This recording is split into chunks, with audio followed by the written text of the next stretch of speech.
Like to invite Gauri and Shahrukh to come up on stage and unveil the book. I need some more copies. You have one more. Congratulations again, Gauri. Hi. You have one.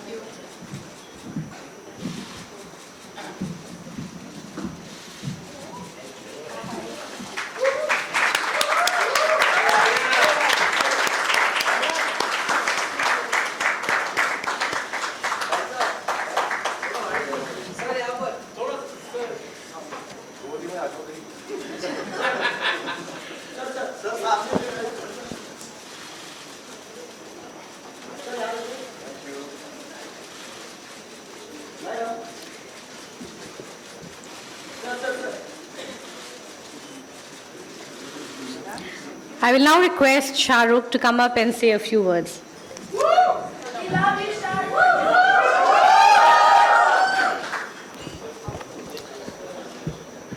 First of all, thank you very much, Taj, for hosting us. Thank you, Penguin, and the team at Penguin for doing this for Gauri and all of us.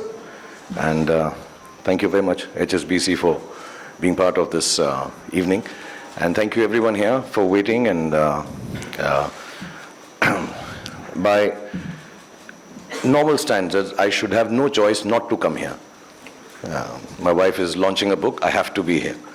But there are reasons which are a little more pertinent than just the book and just a launch of the fact that she's designing houses and restaurants and hotels, and except my rooms in my house, she's designing everything else around the world.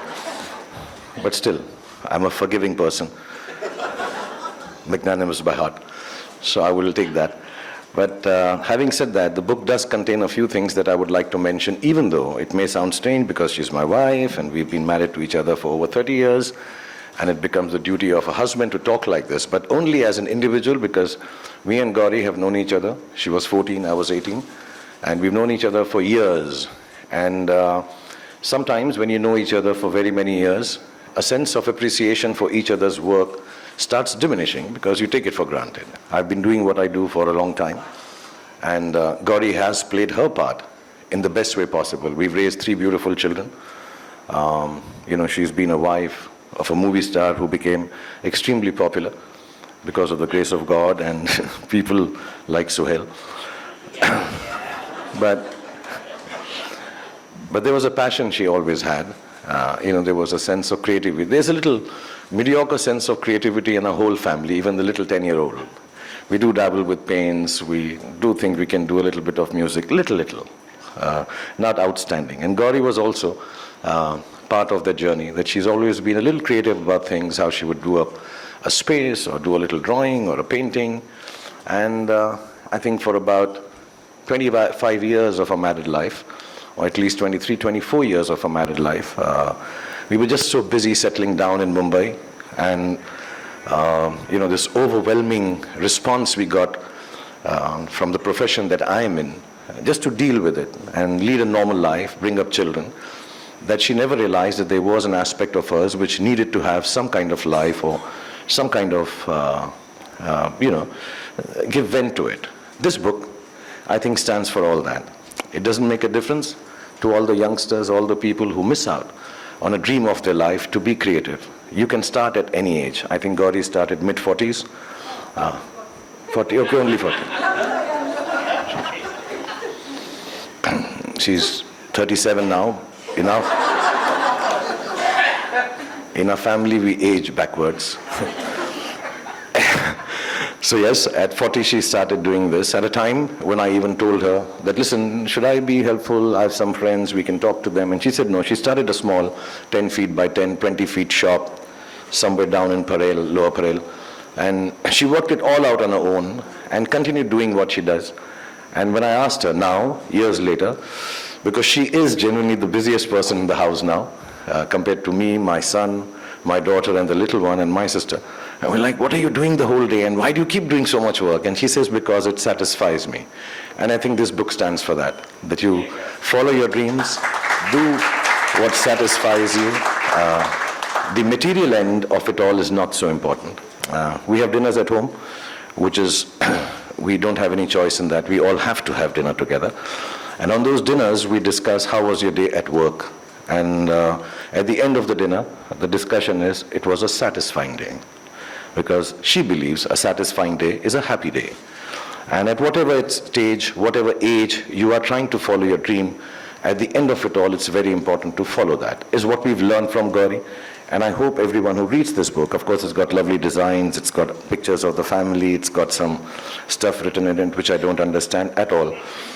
But it can augur well for people who feel that the dreams have passed them by, and they can come back to it and try it at any age without any formal education, which she could not get because she got married very early, but still make something come out of it which makes you satisfied. So thank you, Gauri, for giving us this mantra of success to the family. Thank you, thank you, thank you, Ashwarya, and thank you everyone at Penguin, and thank you for all of you to come here and be part of this. I'm extremely happy and I'm extremely satisfied that I'm here when she's launching this book. Thank you very much.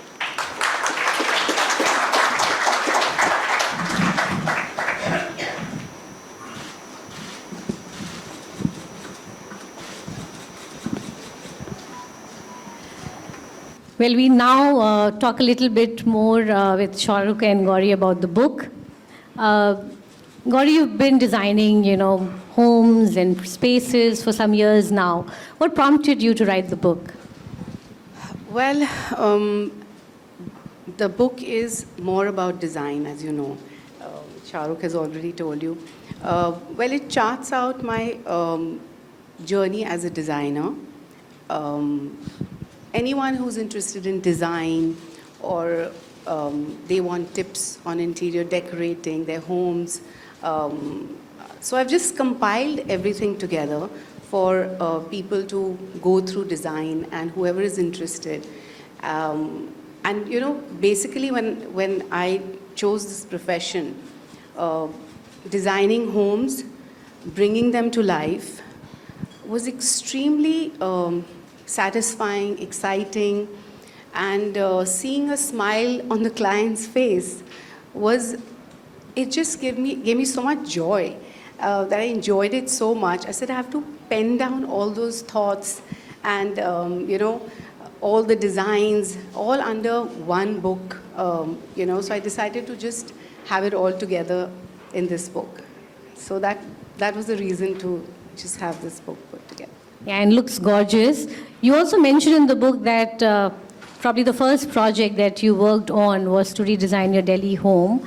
And you also designed Mannat, where we currently live with Shahrukh and the kids. So what are your favorite spaces, Shahrukh? May I interject?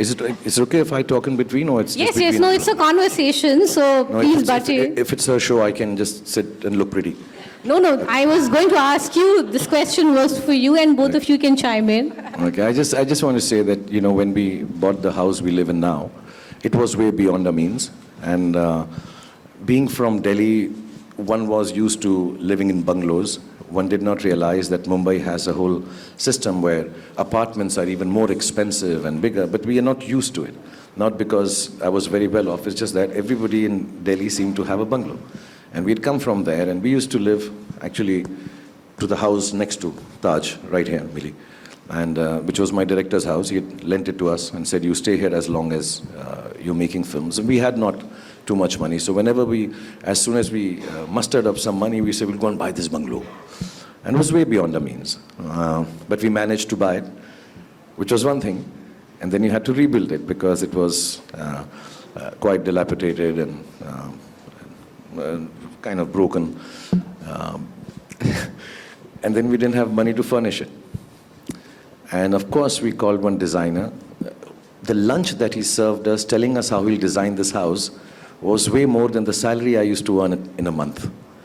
And we're like, this guy's gonna charge a lot. So how do we do this house now? We bought it, what do we do with this? And then the only person to turn was, I said, listen, Gauri, you have little artistic talent. Why don't you become the designer of the house? So actually, Mannat started like that. So whatever little monies we earned over years, we kept on buying small things. I remember we had gone down once even to South Africa, I think. And we had little money and we bought the leather for the sofa that we'll put it on.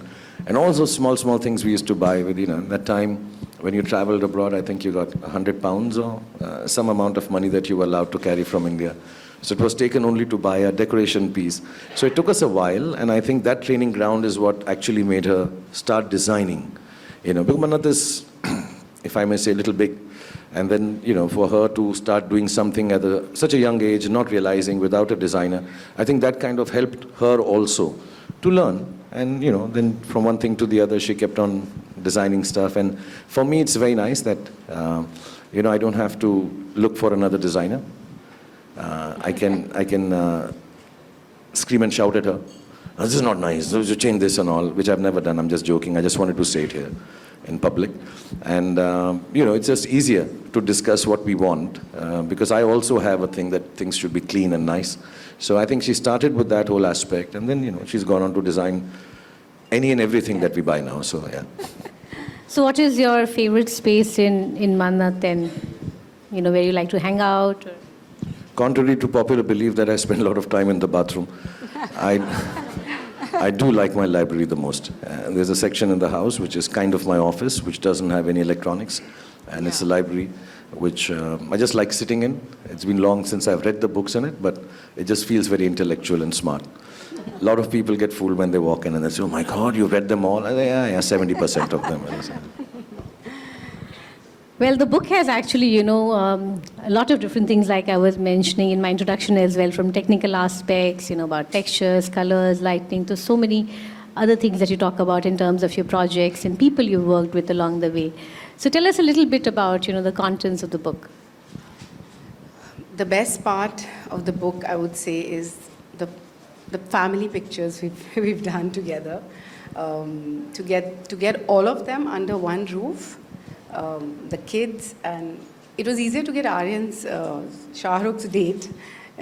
We were just waiting for Aryan's date all the time, that when is he going to give me time, and when is Abram going to give me time to get this one picture together. So that's what I've really enjoyed, apart from design. And I believe you did that twice. Yes. Right, because there was one photo shoot that we Yes. did before the pandemic, and then there was a little bit of gap because, there was the pandemic. And Gauri said, "But he looks very different now. He's grown up." Yes. So